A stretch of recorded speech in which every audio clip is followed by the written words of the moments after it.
Okay. I want to say a few words about our city where we lived, where we came from.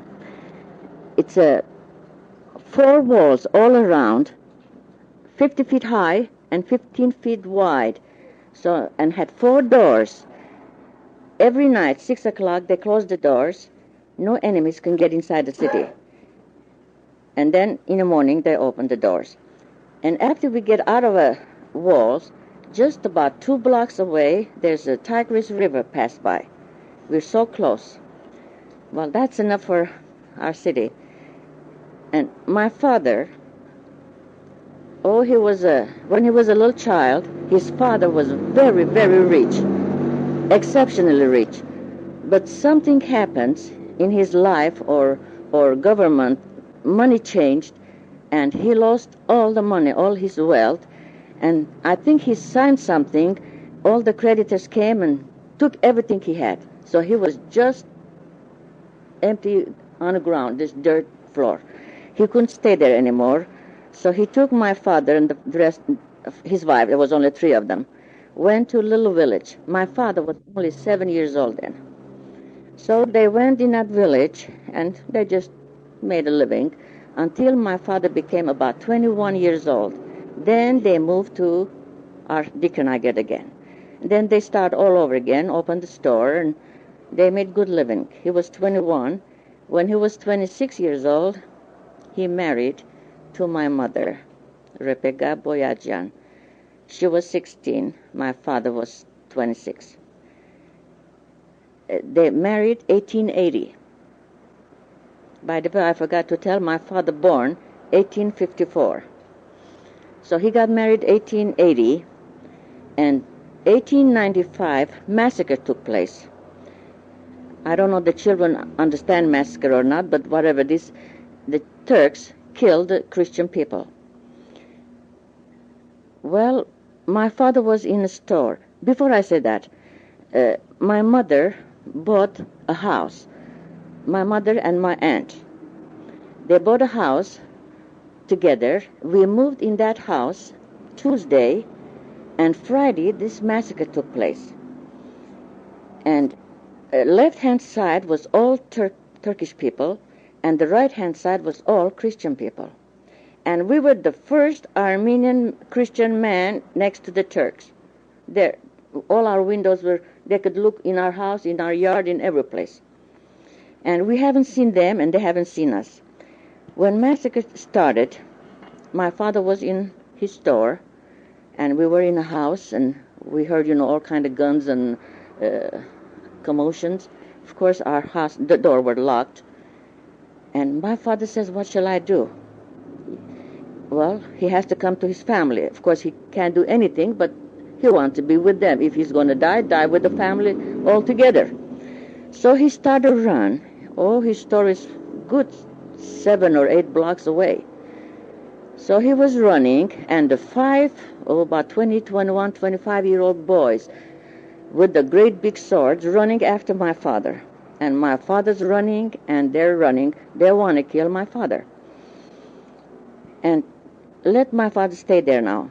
Meanwhile, while we were in a house, my mother says, I felt somebody that talking to me. He said, go by the door and unlock all the locks. We had about 7 or 8 locks on each door, so be sure so the Turks cannot open from outside.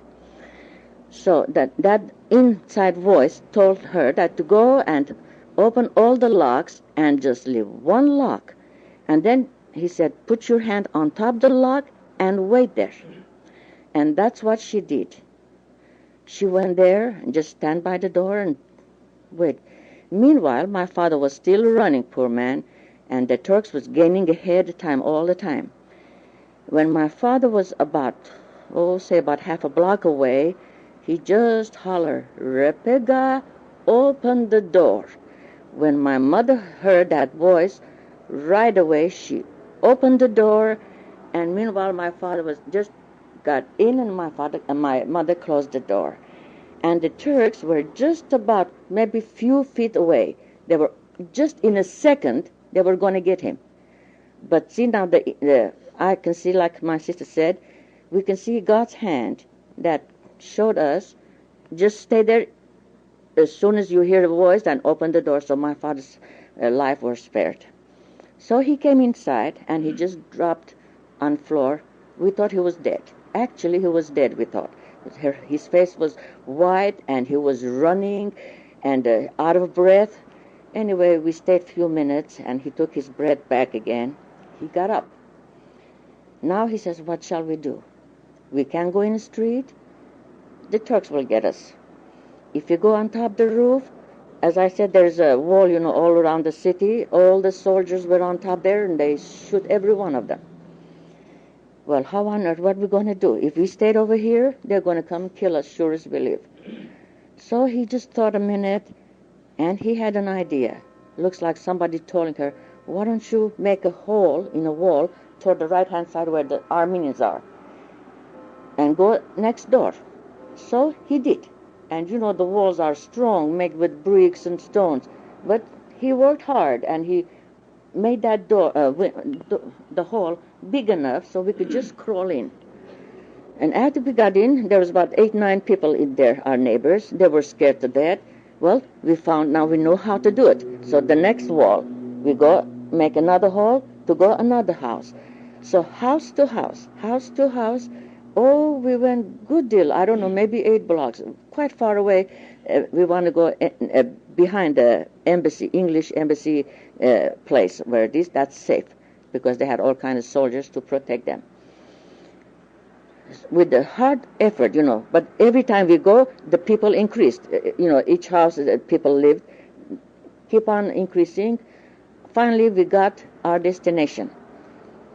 And the time we got there was between 450 or 500 people there.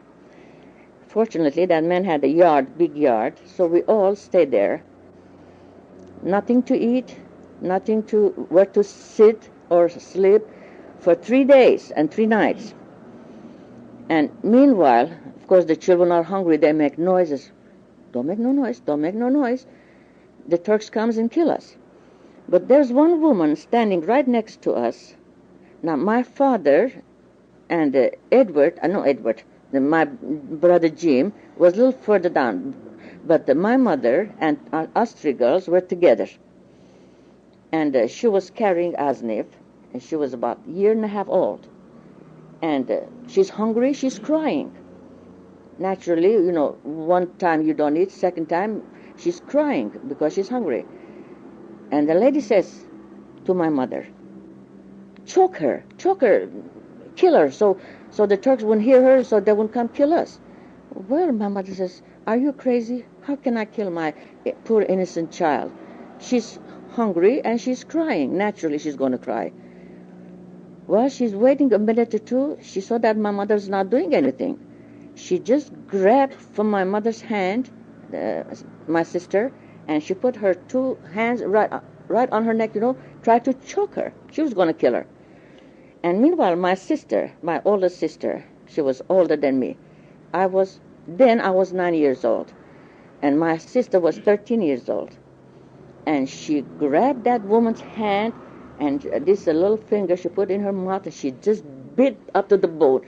And that woman was in agony, and then she cried, and she let her hand go. So otherwise you wouldn't have no mother over here. Anyway, then all kind of, commotion, that all the man folks came around. Hey, what's going on here? What's going on here? Well, my sister said, Uncle, you see this woman over here? She want to kill my sister. She want to choke her, and I beat her hand, of her finger. Well, they say, bravo. And one said, good for you, sister. One said, God bless you. Anyway, so that's that. And she's safe now today with us. And after 3 days, as I said, everybody hungry and sleepless and tired, standing up, we're scared to death. After 3 days, the thing came, news came from Constantinople, Sultan Hamid, that no more killing. It's peace now. Everybody go in their place. But of course, we couldn't go in the street. We were still scared. So everybody went same hall that they came through. Whoever reached their home, they stayed. The balance goes. The others goes. But we're the last one because we were the original one. We started, and we were the last one we reached home. So that's that. And after that, of course, all my father, by the way, was pretty wealthy. I don't mean millionaire, but he's very good living. But all his stores are robbed and burned stores. And my father was same time he was a merchant. He buys wheat. He buys wheat, thousands. He had over 1,000 tons of wheat stored in a storehouse. And you have to know a little bit about it. Winter time is very cold over there. Snows heavily. And then there is no transportation of no kind, no train, no freight, no truck, no nothing. Wherever it goes, it has to go on a horseback. So when my father get the order, suppose this next village, they say, John or Ohan, send me 10 tons of wheat. All right, my father, by the way, he had a village. One village belongs to my father. All his workmen was living there, and their families, and their horses. When my father get the report that he wants an order, so he just ordered to his workmen, well, you deliver, say, 10 tons over here, 15 tons such a city, all over. So everybody has to fill their house almost 6 months supply, because 6 months you can't get nothing from outside. And city, naturally, they can't produce anything. So everybody has to fill their house good 6 months supply of everything, not only wheat, not only flour, but everything. But my father most of it was wheat and galbanza and other dry stuffs stored in a thing. Anyway, September month is a very, very bad month too. What I mean bad, everybody filled their houses, so our workmen was on the way delivering their goods, their cargo. But the Turks killed our workmen, and they got the horses and all the what there is on it and took it in their homes. So that's gone. While they went in a village, those Turks, they found our warehouse. It was underground, just have a little bit hole so nobody can get in, nobody can see it. But somehow they found it. And when the Turks saw so many wheats in that warehouse, they said if we work 30 days for 2,000 men, they can take those wheats away. Well, what they're going to do? He says, we're busy now. We're going to kill the people. We have no time to, hold the weeds away. So what they do, they pour coal oil in a wheat and lit the match and close the lid. All right. And now it's supposed to be a peacetime. My father, we have no money to work. There's nothing to do because all our stores burned and everything is finished. Meanwhile, my father got sick too because he was scared. He had very bad fever.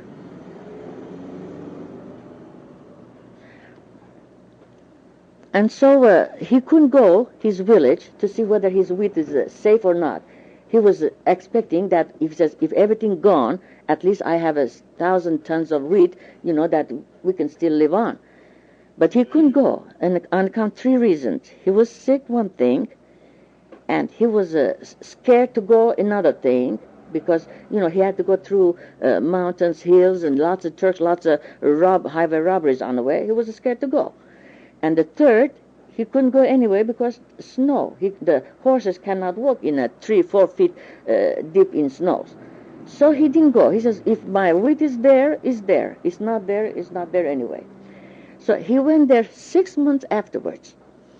When he went 6 months afterwards, from outside, look, everything okay.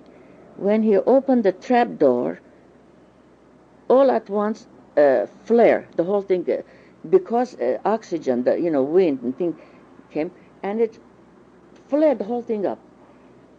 And then he looked. There was, he says, Rebecca, there was not one grain left whole. Every one of them is black as a coal. So that's gone. And actually, he says, now we're just lost everything. Meanwhile, my mother says, well, Ohan, I don't want to stay over here. I want to go out. He says, Rebecca, where shall we go? Where is our money? We got 6 children. Where are we going without money? But my mother was very lucky. She had jewelry. And what a jewelry. Because she came from a very rich family, she brought lots of jewelry along with her. And meanwhile, my father made lots of jewelry for her too.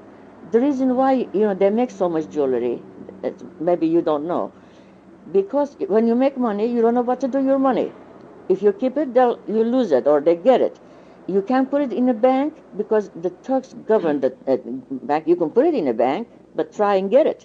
When you put it there, that's gone. So no man was foolish enough to put their money in a bank. Well, what they're going to do is say they buy good jewelry to their wife. If they're in need, they borrow from her and sell it and, keep on going. So, but my mother had lots of jewelry. She had good $100,000 worth of jewelry. You might, think, what, 100,000? Well, she brought lots along with her, and my father made it too. Okay, well, she says, now you take this, and I want you to sell it, so we'll have enough to go to anywhere. She don't say America, but anywhere, just so outside is Turkey, so to be safe, so we won't get killed. Well, my father says, all right. So she gave him a bag full of all kind of precious stones and jewelry and whatnot. And he took it first time in the market, and he can't sell it. Because the Turks, they killed so many Armenians, they robbed so many jewelry, they've got barrels and barrels full of jewelry, they don't want to buy anymore. And poor Armenians wanted to buy, they haven't got the money to buy. Suppose if it's worth $100 something, you can get it for $10, can get sometimes $8, $9. He came, he says, Rebecca, I can't sell this. We paid $100, now I'm just giving away. My mother says, is it enough for us to go to town? I don't care, I'll like to sell it. So it took 6 months. Every day, she used to give her a bag of all kind of jewelry, pearls and precious stones and whatnot. And he took it every day, brings so much money, but always less, just about $7 a hundred or $8 a hundred or $10 is the most. Well, finally, after 6 months, we thought we had enough. I believe we had about 7,000 or 7,500. So we thought we can go now. And then she still had about $25,000 worth of jewelry. Well, she says, I'm going to keep this, and I'll take along with me. And after all, I've got 6 children. We're divided among the children. So we went Aleppo, Syria. It took us about 2 weeks on a horseback. Well, my mother had an uncle, and he was living in there. While he was in Dikanaget, he was a very nice man. But after he moved to Aleppo, he was changed. He was getting crooked, all the crook you might think of. But my mother didn't know it, poor lady. So we went to his house, and we stayed there about 13 days.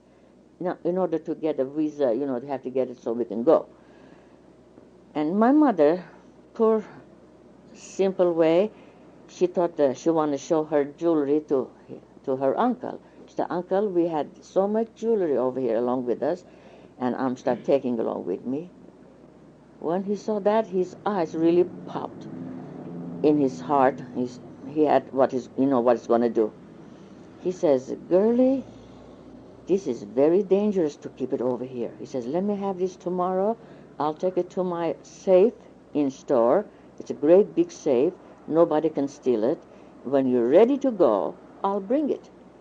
Okay, so my mother believed it, and she gave it all the jewelry to him.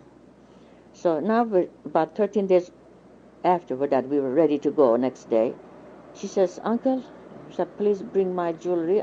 We're going to go tomorrow. He says, oh, girlie, you don't know. Just the other day, where we're going, we have to go down this time with the wagon, horse and wagon. The other day they just hold that wagon, they killed all the persons, and they robbed what they had. So it's not safe to take along with you. Well, my mother says, what I'm going to do then? We're going, and I have to take my belongings along with me. No, she says, you go, and I'll send it with parcel post. Because he had intention not to give. He's going to eat that. He's going to keep it. And my mother believed it, poor lady.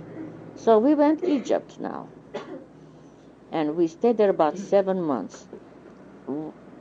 My mother says, I don't know how many times I wrote a letter to him, send my jewelry, never answers. We never see no jewelry anymore. Well, she got so mad, she wrote a little hard letter that you're a crooked, I didn't know, that you didn't deserve to be my uncle, this and that.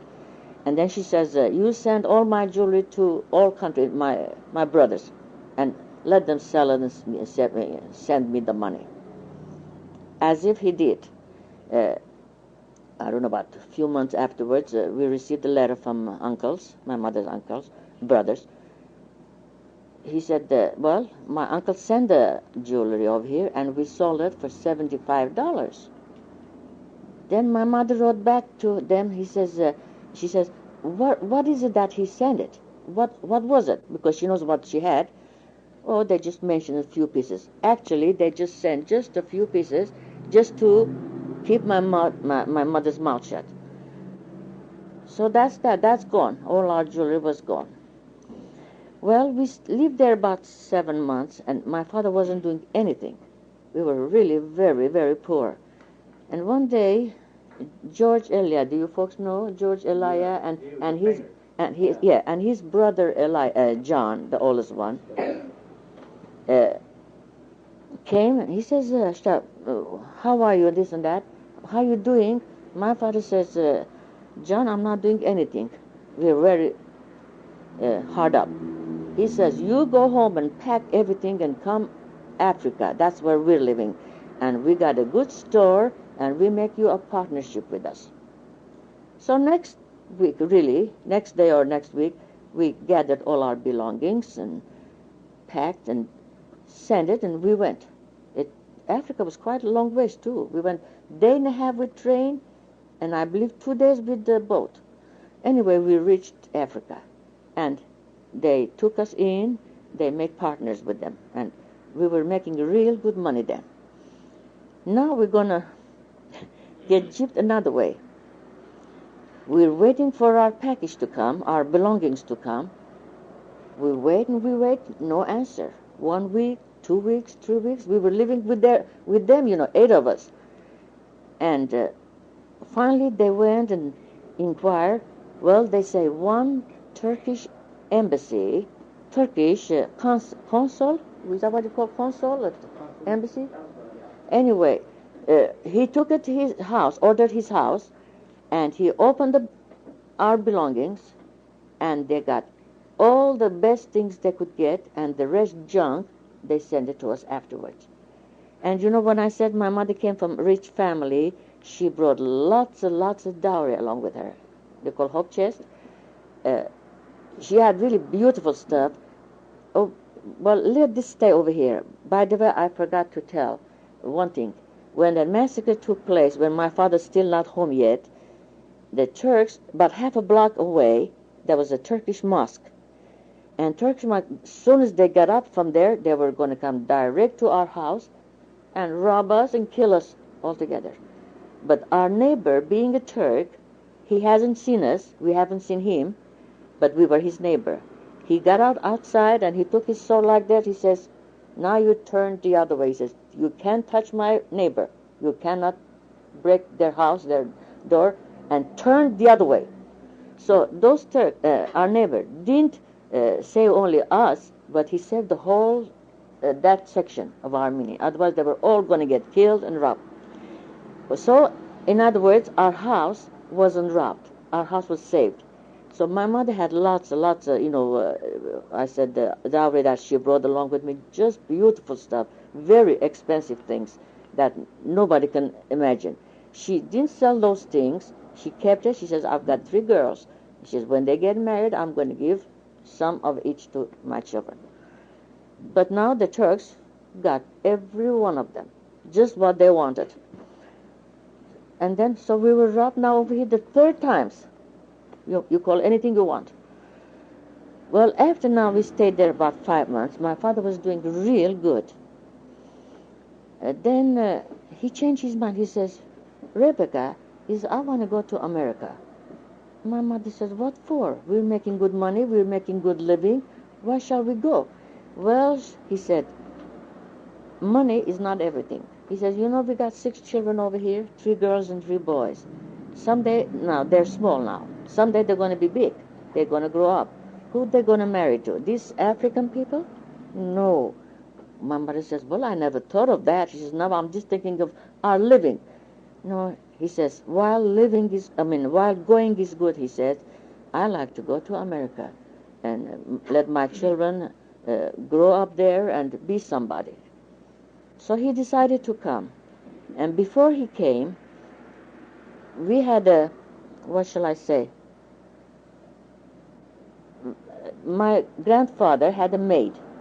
When my mother was a young girl, she was 4 years old, they had a maid. Of course, they had lots of maids, lots of workmen, but that special maid was taking care of my mother because they're very, very rich. They're multimillionaires, my grandfather. Well, she lived there. She was made there about 35 years, long that. She was orphan girl.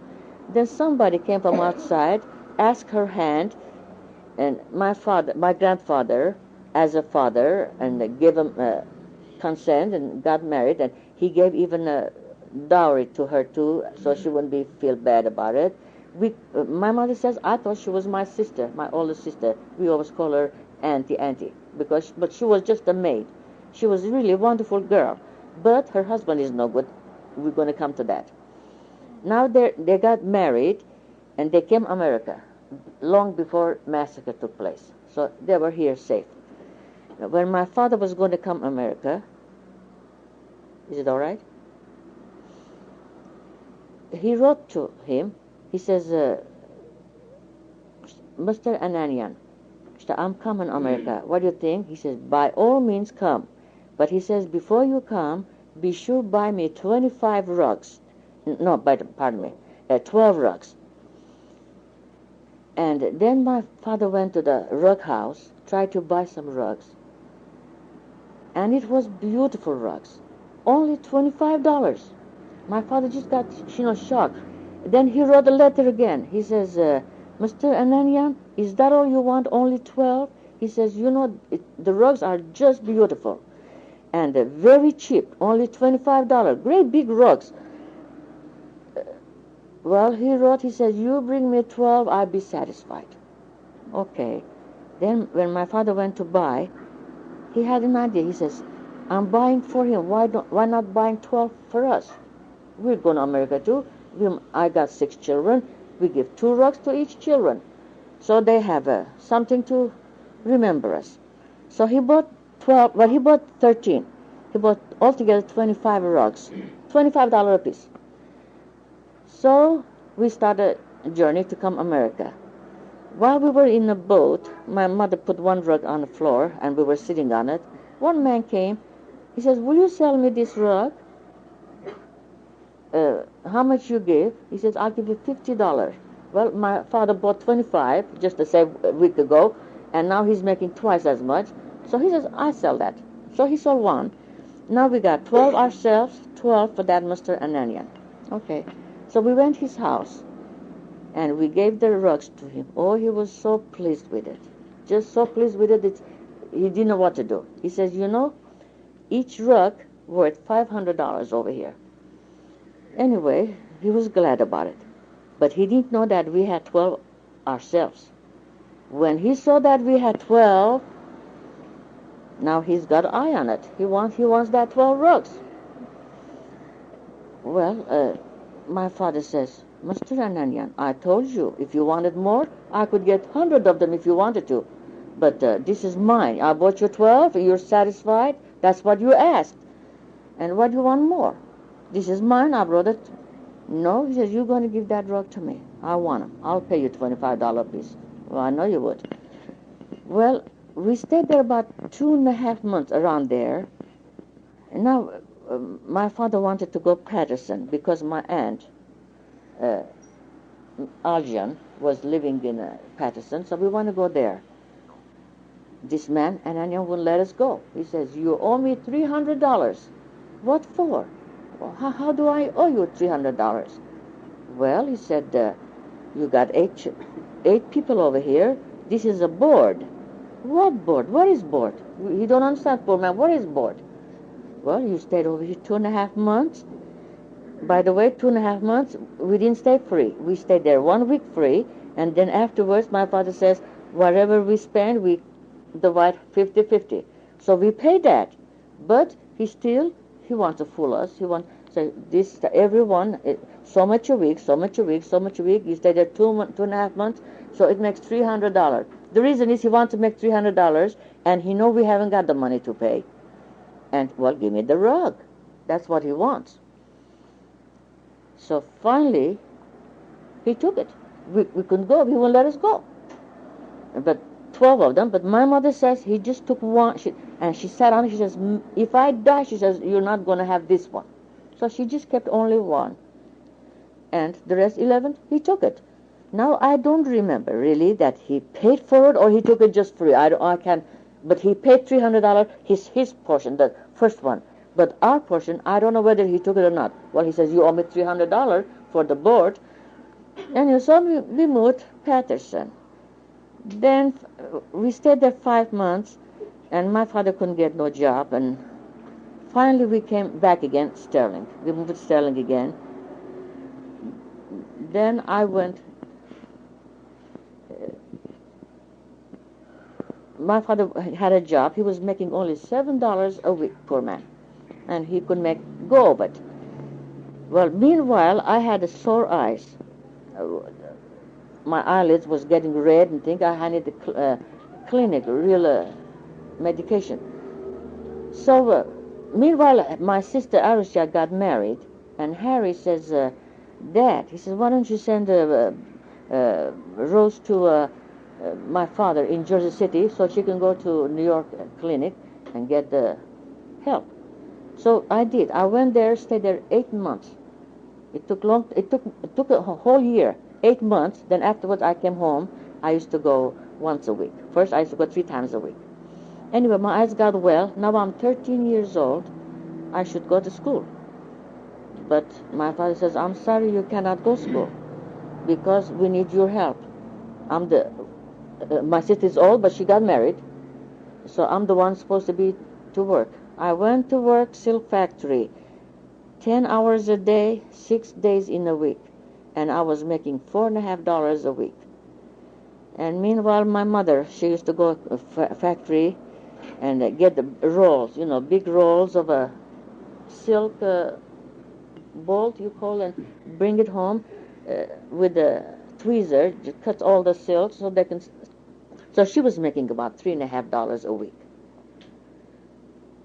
Well, all in all, my father was making 7, I was making 4.5, and my mother 3.5. All of we used to make $15 a week, and we had to live on that for a long while.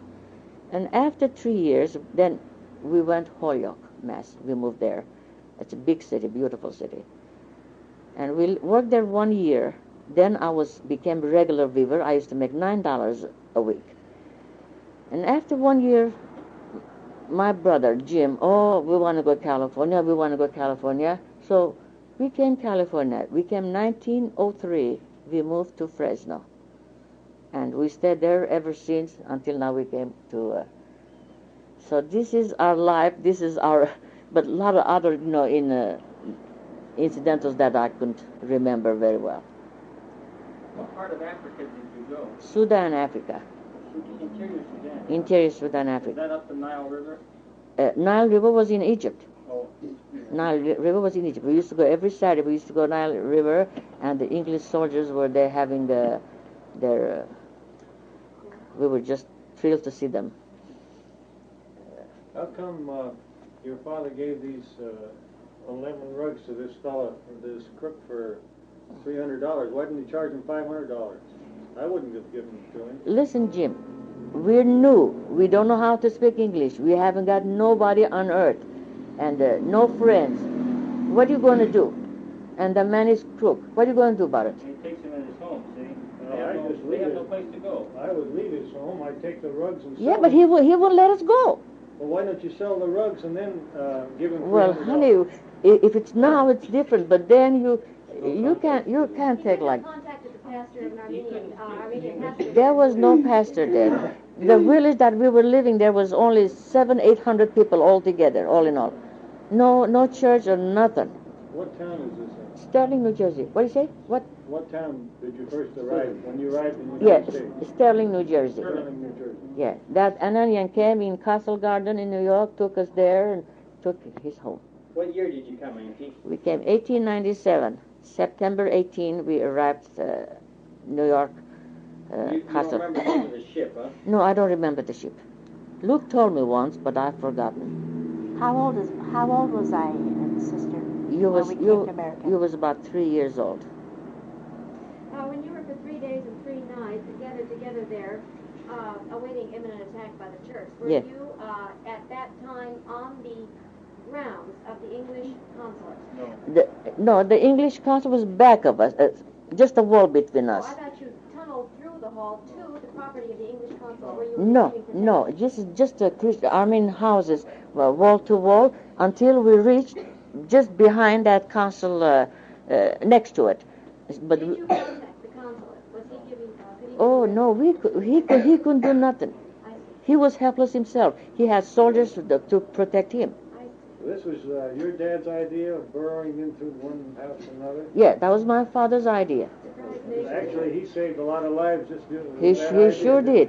Well, main thing is that Turk, our neighbor Turk, saved us and saved the whole settlement there. Otherwise, they were just going to keep on breaking the house and rob him and kill him and go. Were there very many Christian Turks? Christian Turks? How can you? No Christian. Are you kidding? Were the Turks, when they heard the pounding and the knocking of the bricks inside, were they at all suspicious? Did this arouse their attention this day and night? They were so busy with their, well, they weren't around there, see, because they went different direction altogether. There was no Turks around, maybe. I don't know. Well, this was in one town or one village. Did this happen all over Armenia? Well, different times, yes. Different times, yes. Not at the same time. It wasn't No. a spontaneous thing or a No. revolution that lasted for a certain length of time. No, far as I know, quite a bit different places took place same time, but lots of other places a little later on, and but they all had their share. In the part of Armenia where you were, did the Turks hire the Kurds to do the dirty work? Were these Kurdish people that were attacking you, or were they the Turkish? No, the Turk people is worse than Kurdish. They were. Kurdish is better. No, Kurdish is better. Yeah, Kurds are Turks better. Yeah, were- Kurdish- were the mountain tribes, the Yes. illiterates, They're that came better. down and healed his They're cancer. better. Yes, they are better than you could find a Christians in Kurdish. They made deals with Kurds. Yes. Oh, yeah. They made Oh, deals yes. with the Kurds. Oh yes, and my father's most of the business were with Kurdish, and he could speak Kurdish like his own Armenian tongue. Did the Turkish government authorize this massacre, or was it with the approval of the Turkish government? Or Well, was yes, it was Sultan Hamid. That's their king or their let's say president, whatever. Sultan. Sultan. He was the one that was Sultan Hamid. His name was Hamid then. How come then they didn't wipe the Armenians out? Because the Armenians were helpless. Well, they're helpless, but only he. You know what it is, James? Every several years, say, he gives this order to go kill the Christians and rob their belongings, and then stop. They don't want to kill all the Armenians because they're living on Armenians. Because Armenians are progressive. They're working. They're make money, and the Turks are so lazy and behind time. They haven't got nothing. So they're just every, say, 20, 25, or 30 years, he just give an order, go kill the Armenians and get what they have. Well, was this because the Armenians were more industrious and rich, or was it because of their religion? Or was it because of both? Well, I don't know what, James, but I don't know. They were trying at that time to form the Pan-Islamic Union between all the Islamic countries of that area. Syria, Assyria, Persia, all of those, Mesopotamia, were trying to form one alliance, like a bloc, like Abdul Nasser. They're And still there was trying. there was only one fly in the ointment toward their achieving this economic bloc, and that was the Armenians, because they were Christians, you see. And it was more or less of a political or an economic move at the time. Well, why didn't they have the massacres then in the other countries like they did in Because Turkey? they weren't in the other countries. I mean, the Armenians Yes, were they not. were. Not to the degree that they were in Armenia, because they had the country of Armenia. In the other Arab countries? were Wouldn't they you in say the other- so, Auntie? The Armenians were in Syria? Beirut, they were in Lebanon. No. This is just. Is it the Beirut belongs to the Turkish Syria. territory? Well, Syria, he has no right to. That's not belong. It don't belong to him. The Armenians were in Syria. Well, he has lots of Armenians there. As merchants. Well, they lived there too. Yeah, but this pan-Islamic union that Helen's talking about, then it would appear they'd be a party to this. Well, did you have any trouble getting away? They had no objections to your leaving, or did you have to sneak out? when you Well, left? no, we didn't sneak out because we had to have a visa to go. But now I said we had about 7,500. We think that's a lot of money. But the time we came to Egypt, the money was all gone. Why? Every hour or so, we have to go on a horseback. Then here comes two policemen, cops, Turks. They won't let us go. You have to put $10 gold piece money in his hand, so he let us go. Then we'll go a little further. Then he comes another one. So keep on coming, keep on coming. That's the way it's all our money gone. How did your father and brothers learn to talk? How my father learned to talk English? Well, he learned some. Just like here in the Weaver. How come when the Turkeys were beating up on the Armenians, how come they didn't fight back? Well, They had no guns, I guess.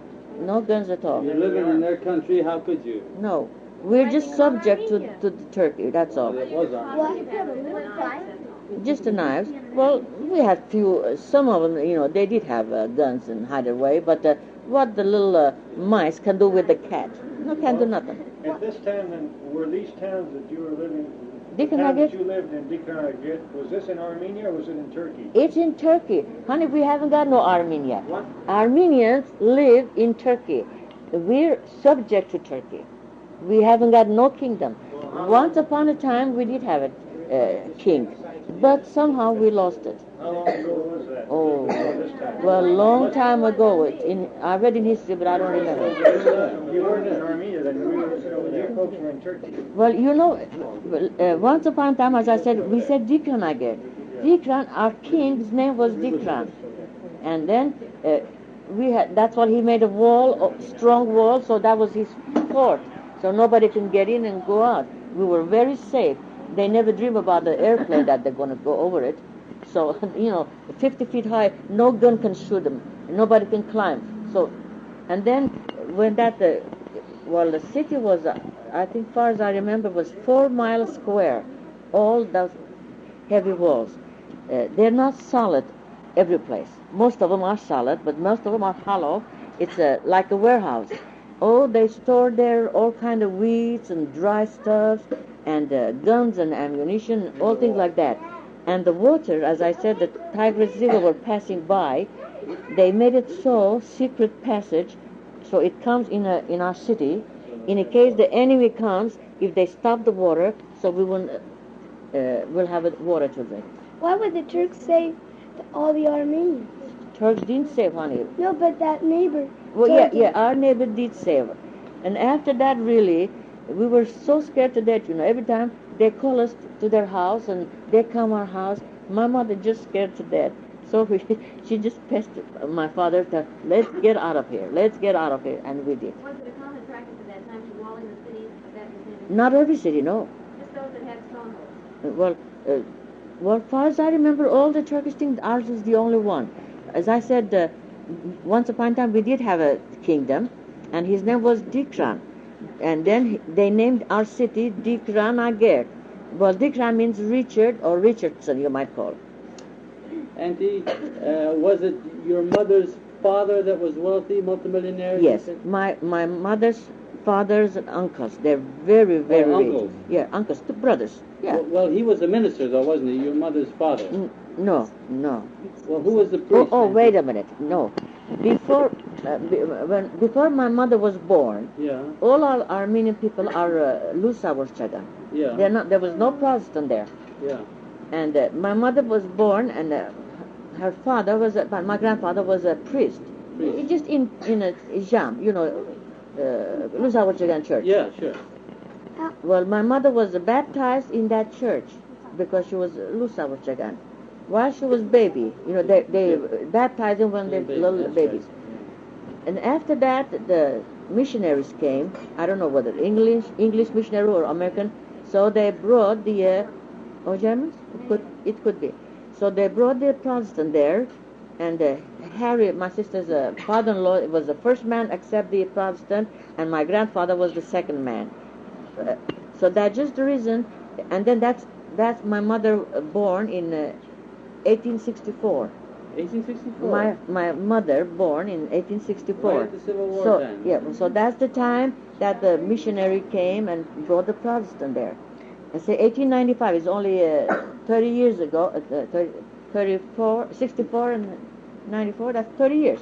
So the Protestant was only 30 years old when we left our country. Was this fellow that first accepted Protestantism, was he any relative of yours? Who's that? Yeah. Her sister's Yes. husband's father. Yes, my sister's father-in-law. I have read in journals that there had been incidents. These journals had been written incidentally at the time of the massacre and published in England.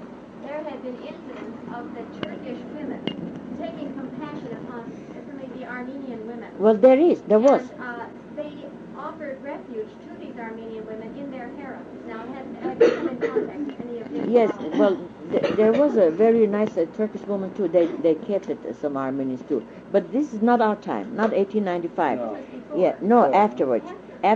When we came to America in 1915, while during this World War was going on, First World War, and then they had another massacre there, and this time they made systematically, they're going to kill every Christian people, and they did it too. I think they killed, I don't know how many millions of them, and what the torture they did. Anyway, and they killed all the men, all the boys, big boys, and then all the small children, they took it into their harem, and in their family. They want to make them Turk. You mean the men? Little children. And put them in their own house. In their own house. But the girls, they took him in their harem. So, my uncles, but I said such a rich and good Christian people, they killed all of my uncles, and all their wealth is gone. And then their wives and all, some children too. But most of the 4 or 5 girls, they took him into their harem. This fellow What that did cheated they- your father of the jewels. This fellow that cheated your mother of the jewels, was he later killed? No, he was in America, honey. You mean an Indian? No. The uncle. Well, he was in Aleppo. He was a slave. He was a slave back to Syria. That's not Turkey.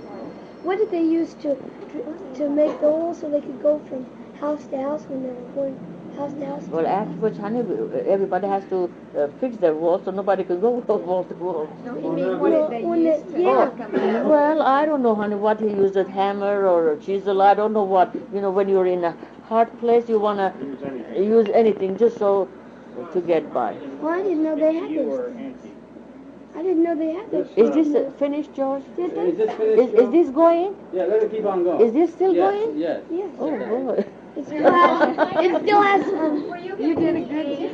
Were you given any aid or assistance at all by the German government, the Kaiser's government? I don't remember. I don't know that. The Germans were not friendly to the Armenians. Well, They did arrest, weren't they? No. They're the ones that told the Turks to kill them. The Turks were allies with the Germans. Oh, no, I didn't know. They gave the go-ahead to the Turks. Yeah. This fellow that cheated your mother of her jewels, I'm kind of interested in this guy. Yeah. Interesting, isn't it? Are his descendants still in Syria? Do you have any record of them? She said I wouldn't know because we have no contact with them at all. This is 66 years ago. Isn't Well, now that the this one? Harry Yak lives in what branch of the family did he come from? Well, From Harry their brother. Agladin is my father's brother's boy. Father's brother's boy. And Ann Algin's mother is their sister. Yeah, Ann Algin's Two mother brothers is and my, sisters. my father's sister. And then see, they killed my uncle. This Harris over here. Yeah, his father. How did he get here then if his father was Wait a minute. Just a minute, honey.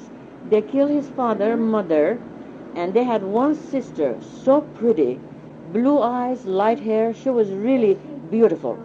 And when the Turks saw her, the two Turks, they tried to fight. They said, I'm going to get her, and they said, the other one going to get her. They each hold one leg, one pulling one side, the other pulling the other side. And then they just kill her. Just, that's horrible. And then, and his sisters, there's about, You mean two Turks were fighting? yeah, two Turks were fighting because they all want to get her because she was beautiful. And this was your auntie. This is my uncle's, Her cousin. my cousin. That's my uncle's girl. Uncle's daughter. And then this Harry over here, that young Christian that you know, this is the father's, it's his sister, Harry's sister. And then he had 5 sisters, and the Turks took all into their harem. They each went different places. But the oldest one, she was very smart, and some of them Kurdish had it. And the Kurdish was very simple, very, didn't know any better. Finally she found her sisters, where the sisters are. She gathered and she led the, what they call that, underworld, some Armenian boys. Now it's just peacetime. There's no massacre now, And the Armenian boys, they know lots of Armenian girls in the Turkish harems, and they want to gather them. So they just go and gather all of them. Somehow this Harry's sister contact with one of them, and she gathered all her sisters, and of course very hard time. They came to Cuba, and they all stayed in Cuba. And citizen people goes over there and get married and come over here. And Harry was small. I don't know why they didn't kill him or they didn't took him. I don't know. She saved him. I don't know what she did. And this was who that saved him now? This is Harry's sister. His oldest sister. Older sister. Well, they were all were in a Turkish harems. And how did they get out and come They to lived there. Cuba? They lived there good 4 or 5 years with them. Are they living now? Yes, they're living now. And how did they get out and come to Cuba? Well, as I said, those Armenian boys, Armenian couples went after them and somehow they got saved. I don't know how we were here, what I hear. He was probably living in a harem with his sisters. What kind So of Harry was living with his sisters, yes. And then what I was going to say, well, they came to Cuba. I don't know. One thing I was going to say, I forgot. what kind of clothes did they have then? In What? those days? Well, clothes. They have different costumes, honey, different style, but it's clothes. Was it like this? Yes, something like it. Prettier, more prettier, beautiful stuff. Really, Armenians had a I know, very colorful. very hand woven, knitted. oh, it's just beautiful. Armenians were very good. Well, at there is lacework. no such a style. Well, didn't they more or less wear the same type of thing that the Turkish women wore? Yes, Turkish were same thing, just exactly same thing. Oh, what I was going to say that, that during this 1915, lots of Turkish women, they just pity for the Armenians that they were suffering so much. They just hide them away and fed them, and they kept them until they got saved somehow. Well, there is I good. wonder if they raised any of these Armenian children as their own, if the parents were dead. Well, I don't know. If there were 2 small children, they wouldn't know the difference. They raised it. There couldn't have been too many Armenians left behind, Auntie. No. Because Turkey would have been in a better condition if there were some Armenians Well, there. sure. He's sorry he did. There's nothing in Turkey now. No, Auntie. nothing. Nothing. Turkey. I went to the store to buy something made in Turkey, and the man in the says, he said, what do you come here for? He says, there's nothing made in Turkey. But you know the Turks make good allies, though. Oh, I tell you, they're so. yeah. They're The Turks make good allies, military allies. They're fearless, and they aren't afraid of They're dying. They dare the Russians to come over. Well, that's their religion. They've got a common boundary with the Russians, and Russians don't dare come and... That's their religion.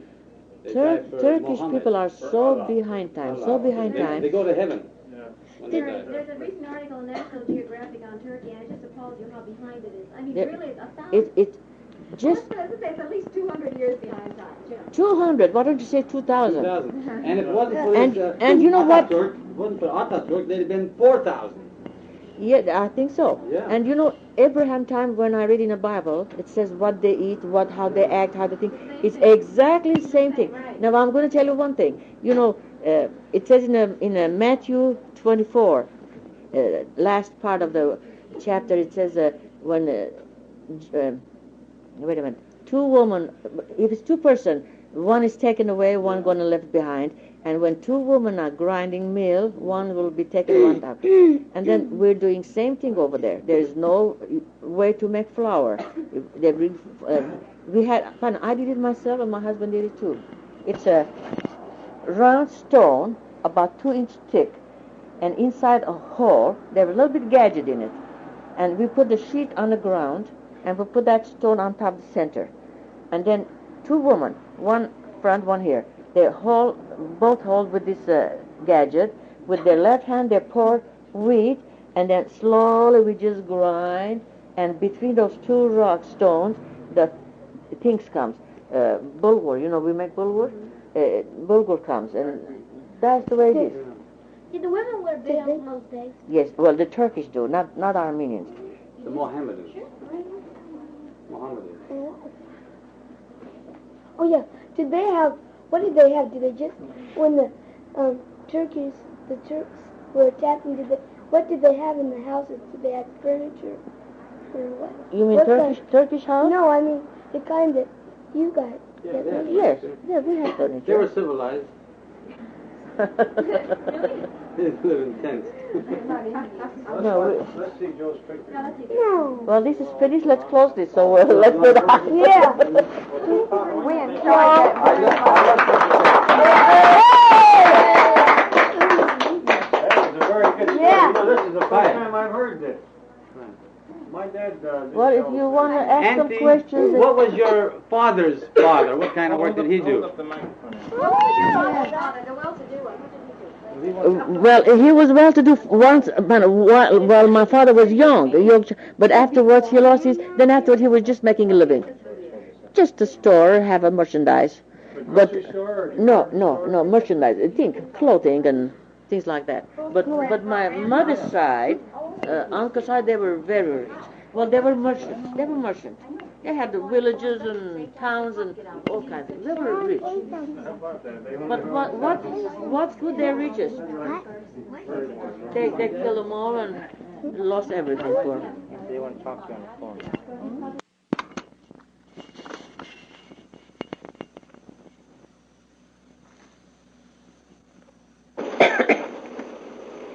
Օպայեր նավոր, գուքան կասիրգու, դեր շնորհակալ ենք իսմե, աս առատ կարեկներուտ համար, որ մեզի գուտաս պիտի վայլենք, շնորհակալ եմ քեզ մետեր, կրոջես և Ջոզեֆին համար, և Սավելիս համար, որ հերու դեղերը եկեր են, որ միասին պիտի դոնենք, դեր չեն գնար մորնալ, որ չապ մարդիկներ կայսոր աշխարիս մեջ անոթի աղթակ, բադար մե հատ չունին ուդելու, Դեր անոնցալ բարգև է, ով այերնավոր, կեզի կհանցնվին դեր, օրն է և մեզ առաջնորդ է, հավատարիմ կտնվին կեզի մինչ է վերջ, անուն Հիսուսով կեզ դեր կխնդրել. Amen. That was very good.